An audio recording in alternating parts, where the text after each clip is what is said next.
The first trailer for Glass just dropped, reuniting Unbreakable's Bruce Willis and Samuel L. Jackson and adding Split's James McAvoy to the comic book mix. Yippee-ki-yay movie lovers, it's Jan here, and today I'm breaking down the Glass trailer for intriguing details and connections you might have missed. It's amazing to meet you.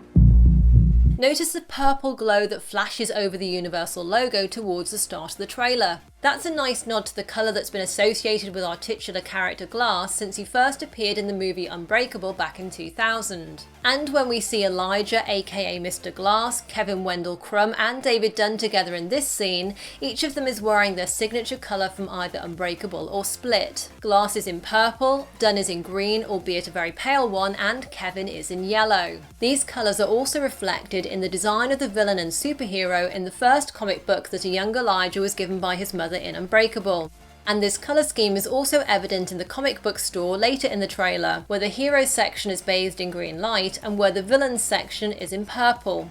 As we know from Split, Kevin has 23 separate personalities, which were shown on his computer, plus a 24th superhuman alter ego known as the Beast. And Sarah Paulson's psychiatrist character Dr. Ellie Staple already understands this. I have no question there are 24 identities I'm Mary Reynolds. Por favor, señora. We almost got you, bro. that live in that body with you. From the trailer, it looks like we'll get to see at least 3 more of Kevin's identities. There's Mary Reynolds, a Spanish-speaking personality, and maybe a prankster-type American guy. Notice also the multiple toothbrushes provided for Kevin, one for each of his personalities, which is a subtle callback to the 23 toothbrushes Kevin also had in Split. But what I am questioning is your belief that you are something more than human. Now that's an interesting parallel between Dr. Staple and Kevin's former psychiatrist Dr. Fletcher, who also had her doubts about whether the Beast was real or not. I don't understand. He can't be real.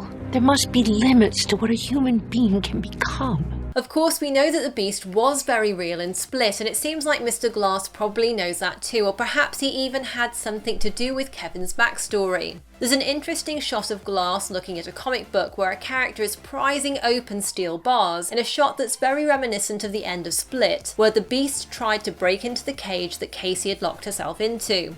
The 2 wounds on Kevin's torso is another nice detail calling back to that encounter when Casey tried to shoot the Beast at point blank range. And Mr. Glass actually refers to that moment from Split with this line. And yet, some of us still don't die with bullets. Glass is clearly fascinated with the Beast and wants to meet him. May I meet the Beast?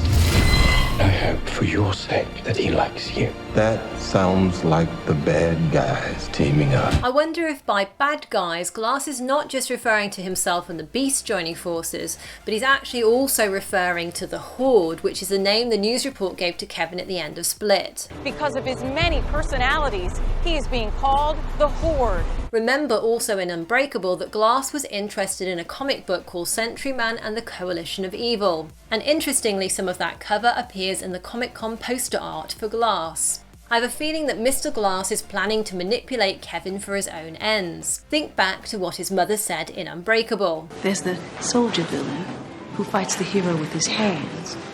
And then there's the real threat, the brilliant and evil arch-enemy who fights the hero with his mind. I think Glass sees himself as a brilliant genius and Kevin as a useful, powerful villain to serve his needs. No way. Also key to the story is going to be Casey, who seems to be able to connect with Kevin, it seems via Hedwig in this scene, similar to how she did in Split, getting him to take her to the window in his room and give her his walkie-talkie. And returning from Unbreakable are David Dunn's son and Elijah Prince's mother, who could both hold clues or be keys to understanding how Dunn and Glass acquired their powers and weaknesses. It looks like this movie will also revisit Dunn's kryptonite, water, with him getting attacked by the Beast, possibly knocking him into a small water tower behind him here. The shot of the Beast knocking Dunn out of a building window also reminds me of Unbreakable, when Dunn was pushed over a balcony into a swimming pool. Also notice that Dr. Staple looks to be rescuing Dunn by pulling him out of water in this other shot. What do we call you, sir? First name, Mr. Last name, Glass. This is a rather epic way to end the trailer, and I don't know about you, but those final lines gave me vibes of Sidney Poitier in the 1960s Oscar-winning film In the Heat of the Night. What do they call you up there?